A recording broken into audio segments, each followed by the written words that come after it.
Ever wonder why you can't stop at just one chip? Or why fast food tastes amazing in the moment, but leaves you craving more an hour later? That's not an accident.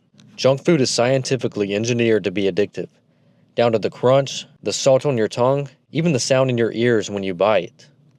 Today, we're uncovering the dark psychology and food science that keeps you hooked, and why once you start, it feels almost impossible to stop. Let's get one thing straight. This isn't just about willpower. We're wired, biologically wired, to crave sugar, fat, and salt. For most of human history, food was scarce. Sweetness meant ripe fruit. Safe, quick energy that could keep you alive. Fat meant dense calories that could help you survive famine and fuel your brain. And salt? Salt was rare. It was essential for nerves, muscles, and hydration. And without it, you'd die. So our brains evolved to light up when we found these flavors. A little sugar, a little fat, a pinch of salt, that was survival. But here's the catch.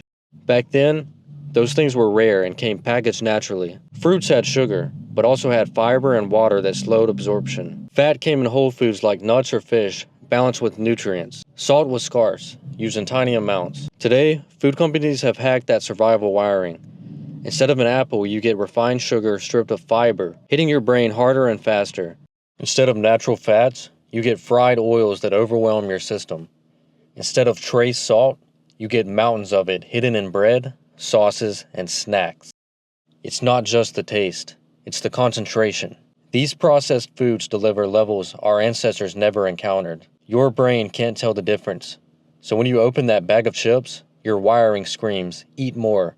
This could save your life." But in today's world, that wiring doesn't save us. It traps us. When you eat junk food, your brain releases dopamine, the same chemical involved in gambling and drugs. But over time, your brain becomes less sensitive. So what happens? You need more to get the same rush. Just like with nicotine or alcohol, your tolerance goes up.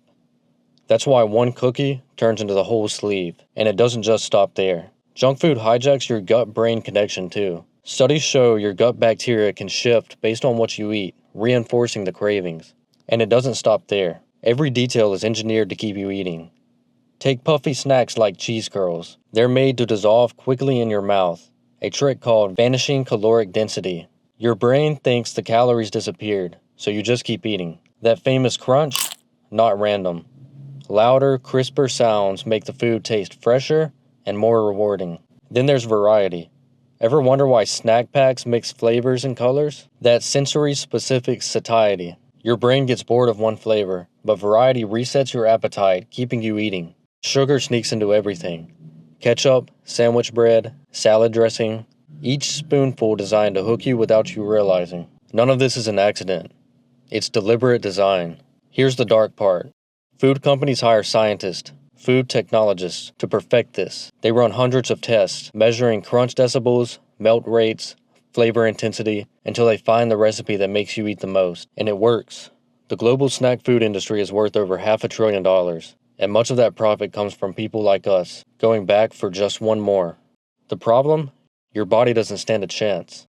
Junk food is calorie-dense but nutrient-poor, so you fill up without real nourishment. Sugar overload stresses your liver and pancreas, raising your risk of type 2 diabetes and fatty liver disease. That constant dopamine roller coaster?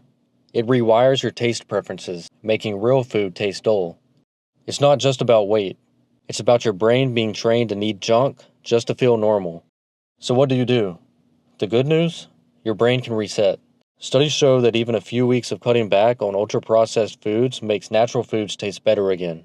Your dopamine levels rebalance. The key is awareness, knowing that when you can't stop eating, it's not weakness. It's science being used against you. Junk food isn't an accident. It's engineered, marketed, and sold to keep you hooked. The question is, now that you know, can you resist the trap? What other food secrets should we expose next? Drop your ideas in the comments. And if you found this eye-opening, hit like, subscribe, and share this with someone who can't put the chips down.